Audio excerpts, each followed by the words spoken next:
में बेटा हम आगे डिस्कस करेंगे एंजियोस्पर्म को। लास्ट क्लास में हमने क्या किया था, पिस्टिल को कंप्लीट हमने स्टडी कर लिया था कि एग अपरेटस कैसे बनता है। ठीक है, वो हम डिस्कस कर चुके हैं कैसे बनता है, उसकी प्लॉइडी क्या होगी सेल्स की। अब आपके एग अपरेटस के अंदर आपके एग की फॉर्मेशन हो जाती है और आपके स्टेमन के अंदर मेल गैमेट की फॉर्मेशन हो चुकी होती है। तो अब हमें क्या कराना है, फर्टिलाइजेशन। लेकिन ट्रेजेडी क्या है एंजियोस्पर्म में कि ना तो मेल गैमेट मोटाइल है ना ही फीमेल गैमेट मोटाइल है। तो प्रॉब्लम क्या है कि मेल गैमेट को फीमेल गैमेट तक कैसे लेके जाया जाए, तो वो काम इनके केस में करता है बेटा पॉलिनेशन। कौन करेगा, पॉलिनेशन। अब क्वेश्चन आता है कि पॉलिनेशन होगा कैसे। पॉलिनेशन का मतलब क्या होता है, transfer of pollen from anther to stigma of the pistil. ध्यान से सुनना, पॉलिनेशन का मतलब क्या होता है, ट्रांसफर ऑफ पोलन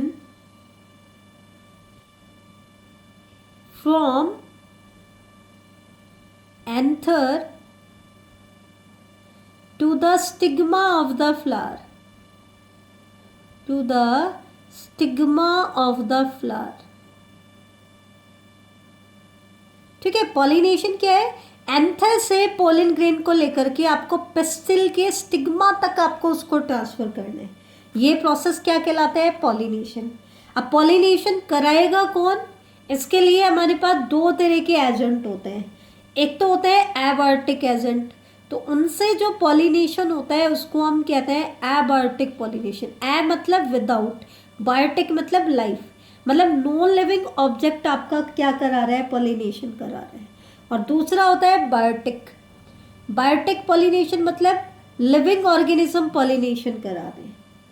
अब एबायोटिक पॉलिनेशन में पॉलिनेटिंग एजेंट अगर विंड होता है तो उस पॉलिनेशन को हम कहते हैं अनीमोफिली। जैसे जिम्नोस्पर्म में सिर्फ एनीमोफिली हो रही थी। या अगर पॉलिनेटिंग एजेंट आपका वाटर है तो उसको हम कहेंगे हाइड्रोफिली। अगर पॉलिनेटिंग एजेंट क्या है, वाटर है, तो उसको हम क्या बोलेंगे, हाइड्रोफिली। हालांकि एबायोटिक पॉलिनेशन एंजियोस्पर्म में रेयर होता है। जर्नली क्या होता है, बायोटिक पॉलिनेशन होता है।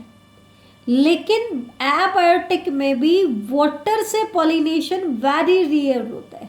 मोस्टली एबायोटिक पॉलिनेशन होता है तो किससे होगा, विंड से पॉलिनेट होगा। किससे पॉलिनेट होगा, विंड से। अगर बायोटिक पॉलिनेशन किस किस से हो सकता है, किसी एनिमल से हो रहा है तो उसको हम कॉमनली बोल देते हैं जूफिली। मोस्ट कॉमनली जो एनिमल पॉलिनेशन कराता है वो है इंसेक्ट। तो अगर इंसेक्ट पॉलिनेशन कराता है तो उसके लिए हम वर्ड यूज करते हैं एंटोमोफिली। अब हम मान लेते हैं कि एंटोमोफिली हो रही है, तो पोलन ग्रेन या कुछ भी मान लो कि पॉलिनेशन हमने कराना है, तो इससे क्या होगा, जो पोलन ग्रेन है वो आपके कहाँ आकर के अटैच हो जाएंगे बेटा, स्टिग्मा के ऊपर आकर के अटैच हो जाएंगे। किसके ऊपर आकर के अटैच हो जाएंगे, स्टिग्मा के ऊपर। अब होता क्या है, जैसे ही पोलन स्टिग्मा के ऊपर आकर के अटैच होते हैं, यहां पर होता है बेटा पोलन पिस्टिल इंट्रैक्शन।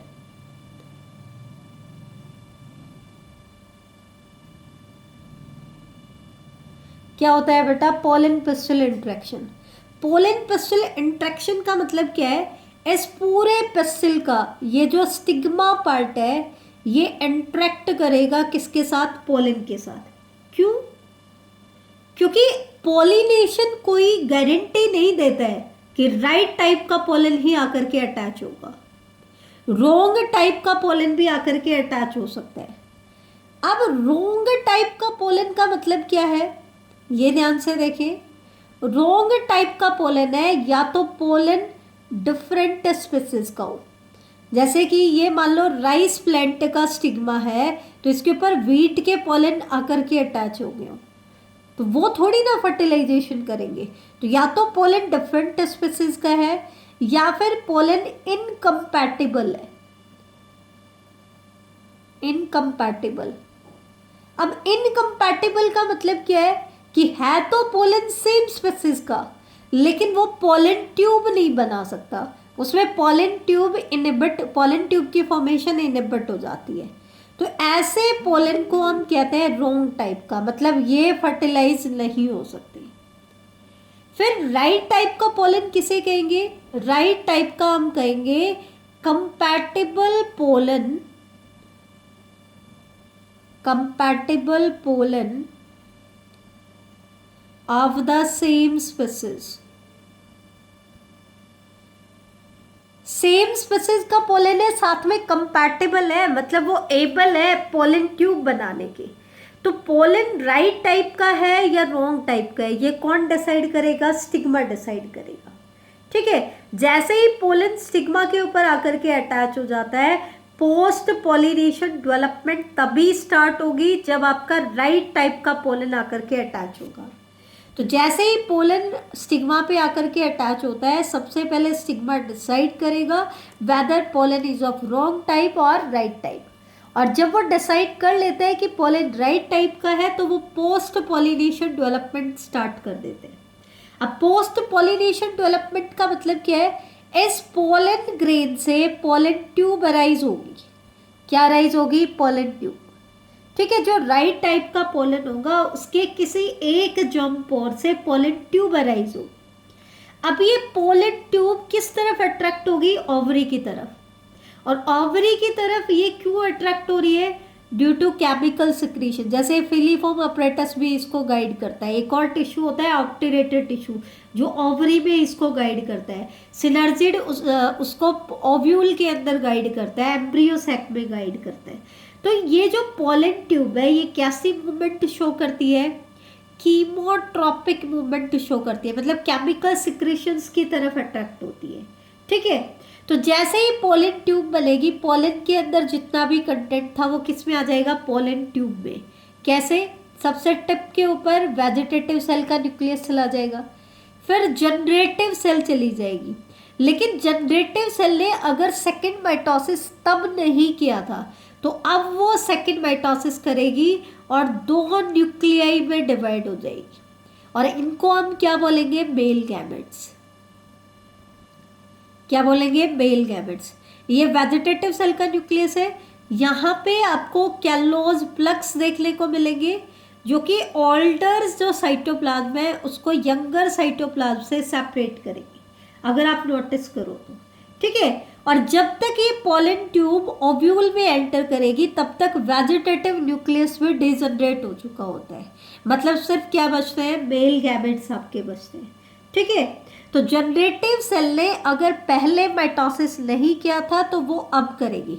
जहाँ पे 2 सेल्ड स्टेज पे पॉलिनेशन हो रहा था, वहाँ पे जनरेटिव सेल सेकेंड माइटोसिस कब करेगी? जब जनरेटिव सेल पोलन ट्यूब में चली जाती है।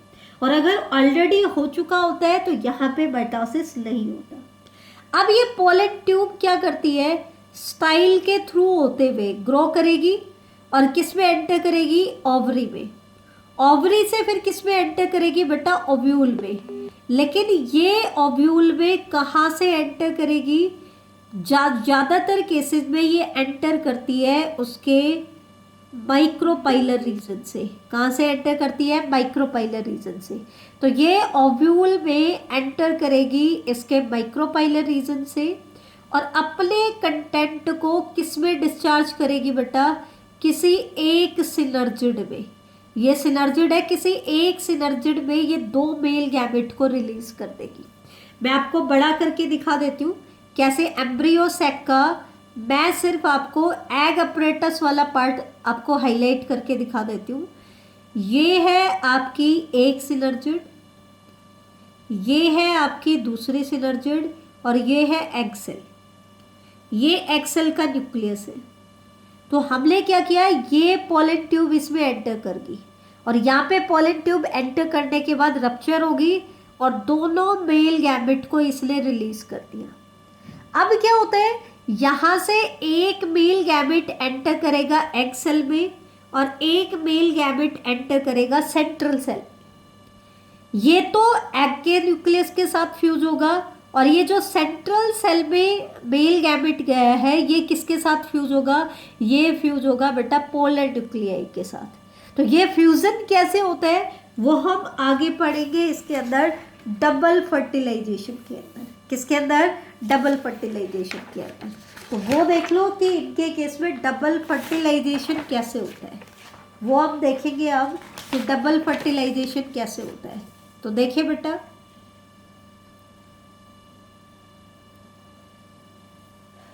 डबल फर्टिलाइजेशन ध्यान से देखना, इंपॉर्टेंट है।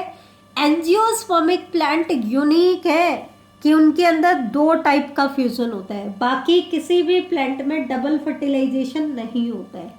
नैटम जिम्नोस्पर्म का जो एग्जाम्पल था वो एक एक्सेप्शन था। क्या था एक्सेप्शन? जर्नली जिम्नोस्पर्म्स में डबल फर्टिलाइजेशन देखने को नहीं मिलता है।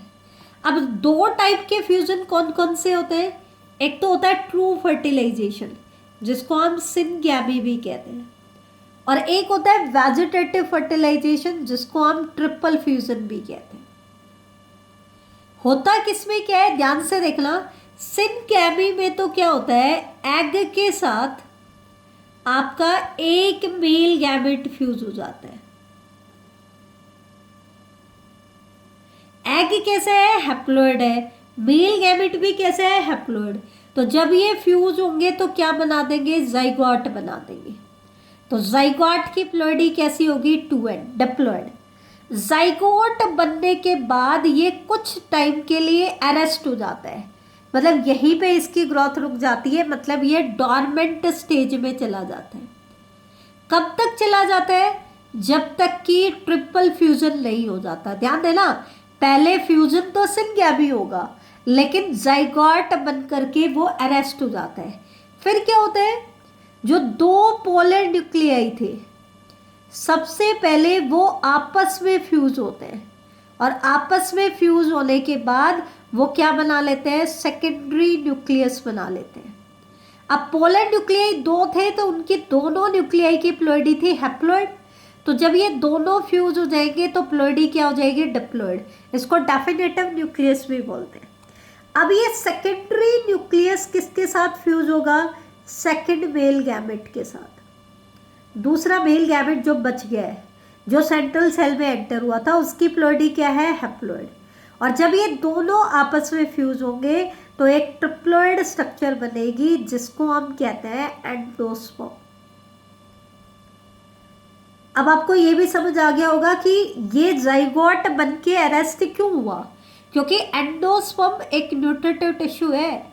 जाइगोट तो सिंगल सेल्ड होता है, उसको मल्टी सेलुलर एम्ब्रियो में मॉडिफाई होना है, उसके लिए उसको नरिशमेंट चाहिए।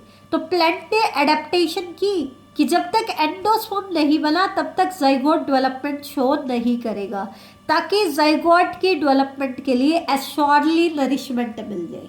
ये एक एडेप्टेशन है। अगर हम ये हुआ नहीं, मान लो ये फेल हो जाए, तो जाइगोट तो अंडर डेवलप्ड बनेगा या डेवलप होगा ही नहीं, तो प्लांट का नुकसान हो जाएगा। तो जब तक एंडोस्पर्म नहीं बनता है तब तक जाइगोट कुछ टाइम के लिए डॉर्मेंट स्टेज में चला जाता है।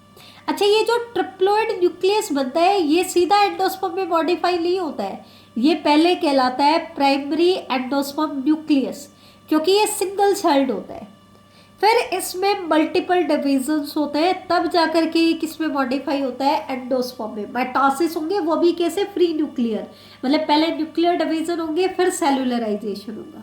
तो इस ट्रिप्लॉइड न्यूक्लियस को हम कहते हैं PEN, और जब सेंट्रल सेल में ट्रिप्लॉइड न्यूक्लियस बन जाता है तो सेंट्रल सेल को हम कहते हैं PEC। PEN की फुल फॉर्म क्या होती है बेटा? Primary endosperm nucleus. क्या होती है इसकी full form? Primary endosperm nucleus. और PEC की फुल फॉर्म क्या होती है? Primary endosperm cell. ये हम ऑलरेडी NCERT में डिस्कस कर चुके हैं। और फिर बाद में ये मिलकर के किस में मॉडिफाई हो जाते हैं? एंडोस्पर्म में मॉडिफाई हो जाते हैं। तो क्योंकि एंजियोस्पर्म में 2 टाइप ऑफ फ्यूजन होता है, तो इसलिए इनके फर्टिलाइजेशन को हम क्या कहते हैं? डबल फर्टिलाइजेशन कहते हैं। एक चीज और, यहाँ पे मेल गैमेट को लाने का काम कौन कर रही है? पॉलन ट्यूब कर रही है।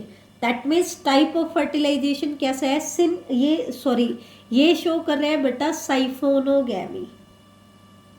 साइफोनोगैमी मतलब मेल गैमेट किसके थ्रू आ रहे हैं, पोलन ट्यूब के थ्रू आ रहे हैं। और अगर आपसे कोई पूछ ले साइट ऑफ डबल फर्टिलाइजेशन क्या है, डबल फर्टिलाइजेशन कहाँ पे होता है, तो अब सीधा सीधा आंसर है डबल फर्टिलाइजेशन कहाँ होता है बेटा, एम्ब्रियो सैक में होता है। किस में होता है, एम्ब्रियो सैक में। ठीक है, तो ये था आज का आपका लेक्चर। डबल फर्टिलाइजेशन हमने कर लिया है। पोस्ट फर्टिलाइजेशन इवेंट को हम कल की क्लास में डिस्कस करेंगे।